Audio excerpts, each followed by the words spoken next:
Hello दोस्तों, आपको सच्ची हॉरर स्टोरी सुनना पसंद है तो हमारे चैनल को अभी सब्सक्राइब करें। धन्यवाद। चलिए शुरू करते हैं आज की स्टोरी।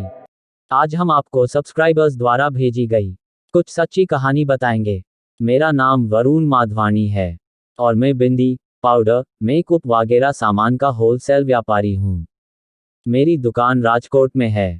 वैसे तो मैं भूत प्रेत और अन्य पैरालौकिक शक्तियों में मानता नहीं हूँ, पर एक दिन मेरे खुद के रियल अनुभव ने मेरी पूरी हेकड़ी निकाल कर रख दी।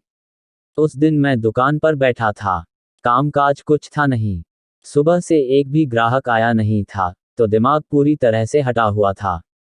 तभी अचानक मेरा दोस्त विकास आया और बोला कि चल यार जूनागढ़ चलते हैं। मैंने उसको कहा कि वहां जाकर क्या करेंगे, भजिए बेचेंगे, यहाँ वैसे ही धंधा मंदा पड़ा है और तुझे सेल सपाटे की पड़ी है। विकास बोला कि देख, इस वक्त तेरा धंधा भी मंदा है तो फिर थोड़ा घूम कर आने में क्या बुराई है। वैसे भी तुझे कहाँ पैसे देने हैं, पैसे तो अजय देगा। हम दोनों उसी के पैसों पर तो बचपन से घूमते आए हैं। थोड़ी देर सोचकर मैं तैयार हो गया। हम तीनों दोस्त जूनागढ़ के लिए रवाना हो गए।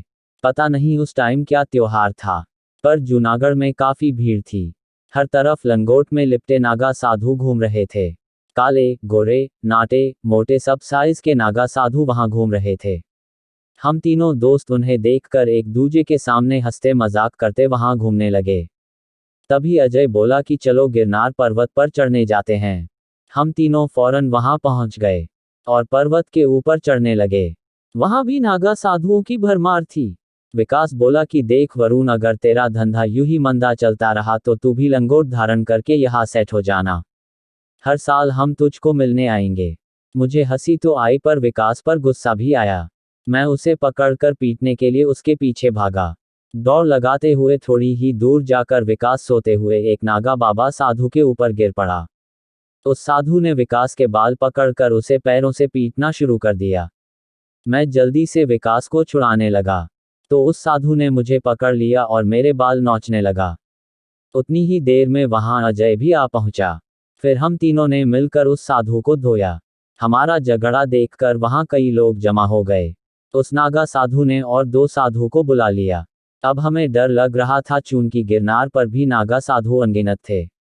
हम तीनों चुपचाप पर्वत के ऊपर की ओर जाने लगे। हमने मुड़कर देखा तो वह तीनों नागा साधु हमारे पीछे आ रहे थे।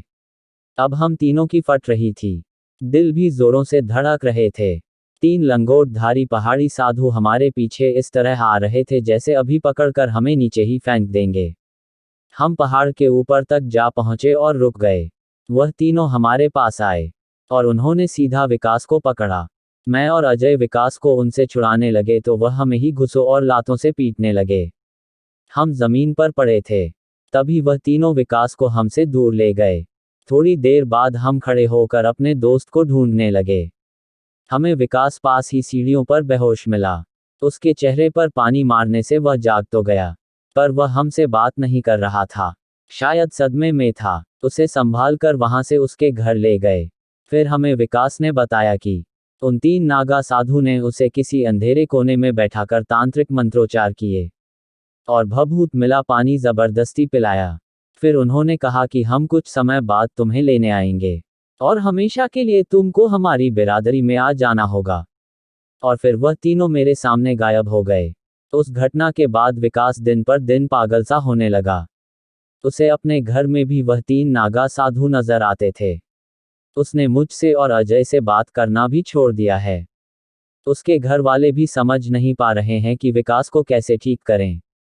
बार बार विकास यही बोलता रहता कि मुझे वह लोग लेने आएंगे, मुझे उनके साथ जाना होगा, मैं नहीं गया तो वह मुझे मार देंगे। हमने पुलिस फरियाद भी की, लेकिन पुलिस वालों को इस मामले में कोई तुक नजर नहीं आया। उन्होंने उल्टा हमें ही डांट दिया कि ऐसी जगह पर धींगा मस्ती करने क्यों जाते हों, शराफत से घूम कर लौट आते तो कुछ नहीं होता। कुछ दिनों पहले विकास गायब हो गया था और जब उसे ढूंढा गया तो वह काफी बीमार और गुमसुम सा था। करीब 2-3 दिन अस्पताल में रहने के बाद डॉक्टर ने उसे घर ले जाने को कहा। उसी रात विकास को हार्ट अटैक आया और उसकी मौत हो गई। डॉक्टर भले ही मौत की वजह हार्ट अटैक बताए, पर मैं और अजय जानते हैं कि हमारे दोस्त की मौत की असली वजह वही 3 भयानक नागा साधु हैं।